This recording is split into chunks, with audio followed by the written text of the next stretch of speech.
Genesis 27. When Isaac was old, and his eyes were so weak that he could no longer see, he called for Esau his older son, and said to him, "My son." "Here I am," he answered. Isaac said, "I am now an old man, and don't know the day of my death. Now then, get your equipment, your quiver and bow, and go out to the open country to hunt some wild game for me.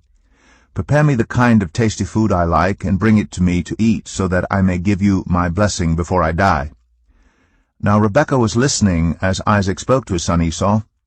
When Esau left for the open country to hunt game and bring it back, Rebekah said to her son Jacob, "Look, I overheard your father say to your brother Esau, 'Bring me some game and prepare me some tasty food to eat, so that I may give you my blessing in the presence of the Lord before I die.' Now, my son, listen carefully and do what I tell you. Go out to the flock and bring me 2 choice young goats, so I can prepare some tasty food for your father, just the way he likes it. Then take it to your father to eat, so that he may give you his blessing before he dies." Jacob said to Rebekah his mother, "But my brother Esau is a hairy man, while I have smooth skin. What if my father touches me? I would appear to be tricking him, and would bring down a curse on myself rather than a blessing." His mother said to him, "My son, let the curse fall on me. Just do what I say. Go and get them for me." So he went and got them and brought them to his mother, and she prepared some tasty food just the way his father liked it. Then Rebekah took the best clothes of Esau her older son, which she had in the house, and put them on her younger son Jacob. She also covered his hands and the smooth part of his neck with the goatskins. Then she handed to her son Jacob the tasty food and the bread she had made. He went to his father and said, "My father?" "Yes, my son," he answered. "Who is it?" Jacob said to his father, "I am Esau, your firstborn. I have done as you told me. Please sit up and eat some of my game, so that you may give me your blessing." Isaac asked his son, "How did you find it so quickly, my son?" "The Lord your God gave me success," he replied.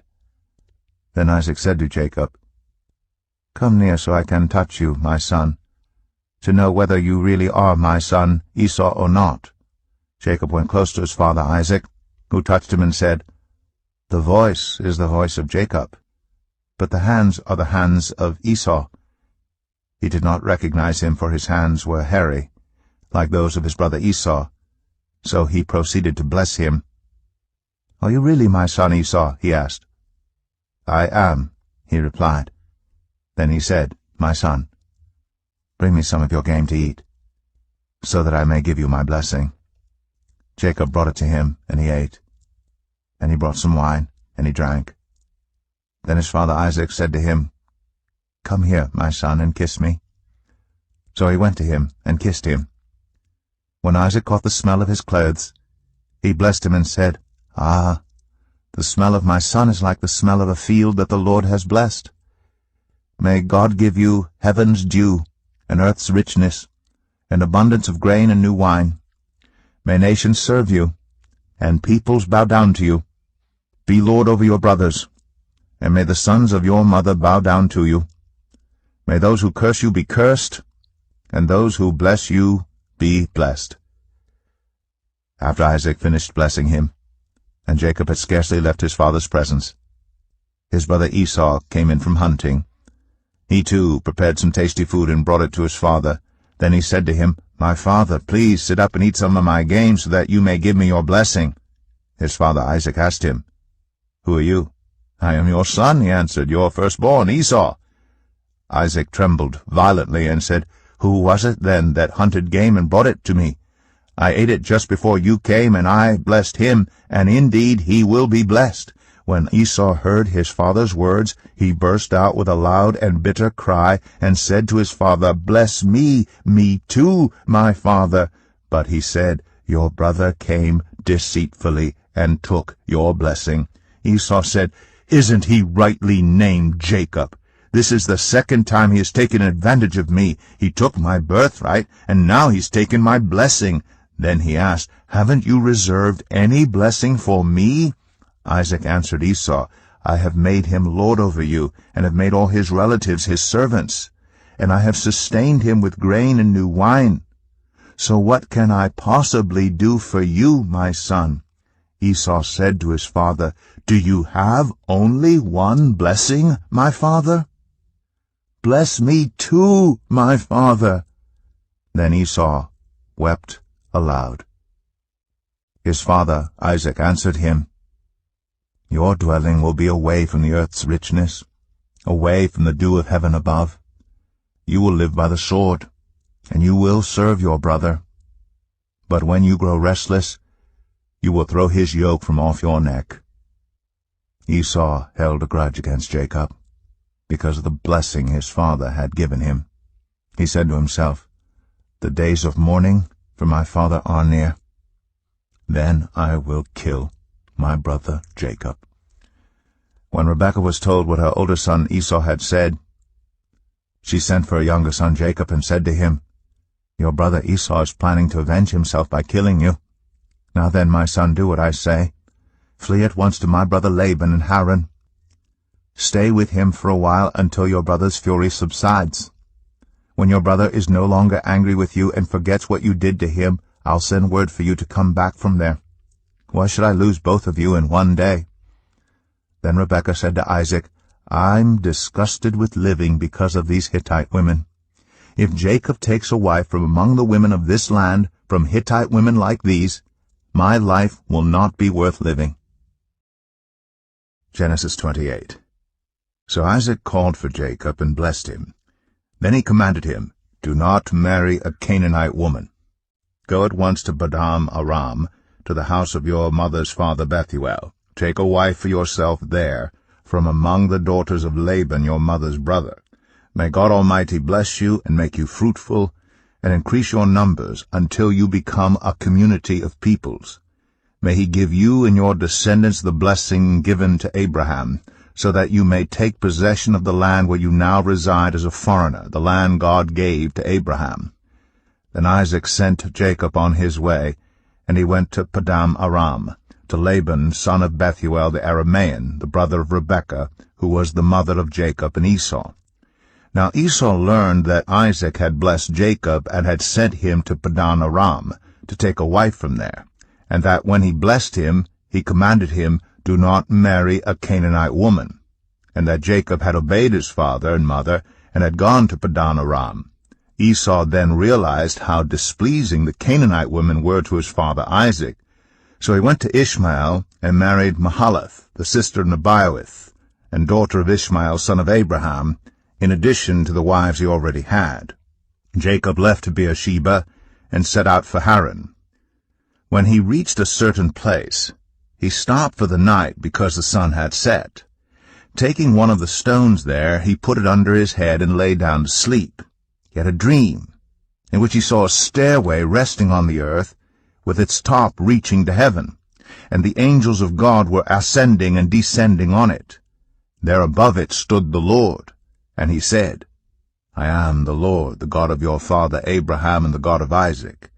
I will give you and your descendants the land on which you are lying.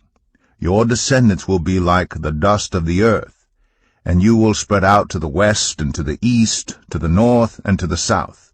All peoples on earth will be blessed through you and your offspring. I am with you and will watch over you wherever you go, and I will bring you back to this land. I will not leave you until I have done what I have promised you." When Jacob awoke from his sleep, he thought, "Surely the Lord is in this place, and I was not aware of it." He was afraid and said, "How awesome is this place! This is none other than the house of God. This is the gate of heaven." Early the next morning Jacob took the stone he had placed under his head and set it up as a pillar, and poured oil on top of it. He called that place Bethel, though the city used to be called Luz.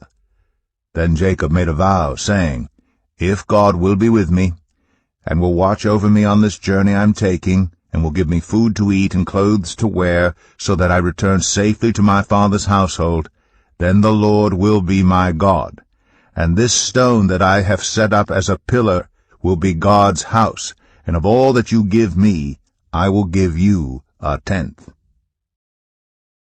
Genesis 29. Then Jacob continued on his journey and came to the land of the eastern peoples. There he saw a well in the open country, with 3 flocks of sheep lying near it, because the flocks were watered from that well. The stone over the mouth of the well was large. When all the flocks were gathered there, the shepherds would roll the stone away from the well's mouth and water the sheep. Then they would return the stone to its place over the mouth of the well. Jacob asked the shepherds, "My brothers, where are you from?" "We're from Haran," they replied. He said to them, "Do you know Laban, Nahor's grandson?" "Yes, we know him," they answered. Then Jacob asked them, "Is he well?" "Yes, he is," they said. "And here comes his daughter Rachel with the sheep." "Look," he said, "the sun is still high. It is not time for the flocks to be gathered. Water the sheep and take them back to pasture." "We can't," they replied, "until all the flocks are gathered, and the stone has been rolled away from the mouth of the well. Then we will water the sheep." While he was still talking with them, Rachel came with her father's sheep, for she was a shepherd. When Jacob saw Rachel, daughter of his uncle Laban, and Laban's sheep, he went over and rolled the stone away from the mouth of the well and watered his uncle's sheep. Then Jacob kissed Rachel and began to weep aloud. He had told Rachel that he was a relative of her father and a son of Rebekah, so she ran and told her father. As soon as Laban heard the news about Jacob, his sister's son, he hurried to meet him. He embraced him and kissed him and brought him to his home. And there Jacob told him all these things. Then Laban said to him, "You are my own flesh and blood." After Jacob had stayed with him for a whole month, Laban said to him, "Just because you are a relative of mine, should you work for me for nothing? Tell me what your wages should be." Now Laban had 2 daughters. The name of the older was Leah, and the name of the younger was Rachel. Leah had weak eyes, but Rachel had a lovely figure and was beautiful. Jacob was in love with Rachel and said, "I'll work for you 7 years in return for your younger daughter Rachel." Laban said, "It's better that I give her to you than to some other man. Stay here with me." So Jacob served 7 years to get Rachel, but they seemed like only a few days to him because of his love for her. Then Jacob said to Laban, "Give me my wife, my time is completed, and I want to make love to her." So Laban brought together all the people of the place and gave a feast. But when evening came, he took his daughter Leah and brought her to Jacob, and Jacob made love to her. And Laban gave his servant Zilpah to his daughter as her attendant. When morning came, there was Leah. So Jacob said to Laban, "What is this you have done to me? I served you for Rachel, didn't I? Why have you deceived me?" Laban replied, "It is not our custom here to give the younger daughter in marriage before the older one. Finish this daughter's bridal week, then we will give you the younger one also in return for another 7 years of work." And Jacob did so. He finished the week with Leah, and then Laban gave him his daughter Rachel to be his wife. Laban gave his servant Bilhah to his daughter Rachel as her attendant. Jacob made love to Rachel also, and his love for Rachel was greater than his love for Leah. And he worked for Laban another 7 years. When the Lord saw that Leah was not loved, he enabled her to conceive, but Rachel remained childless. Leah became pregnant and gave birth to a son. She named him Reuben, for she said, "It is because the Lord has seen my misery. Surely my husband will love me now." She conceived again, and when she gave birth to a son, she said, "Because the Lord heard that I am not loved, he gave me this one too." So she named him Simeon. Again she conceived, and when she gave birth to a son, she said, "Now at last my husband will become attached to me, because I have borne him 3 sons. So he was named Levi. She conceived again, and when she gave birth to a son, she said, "This time I will praise the Lord." So she named him Judah. Then she stopped having children.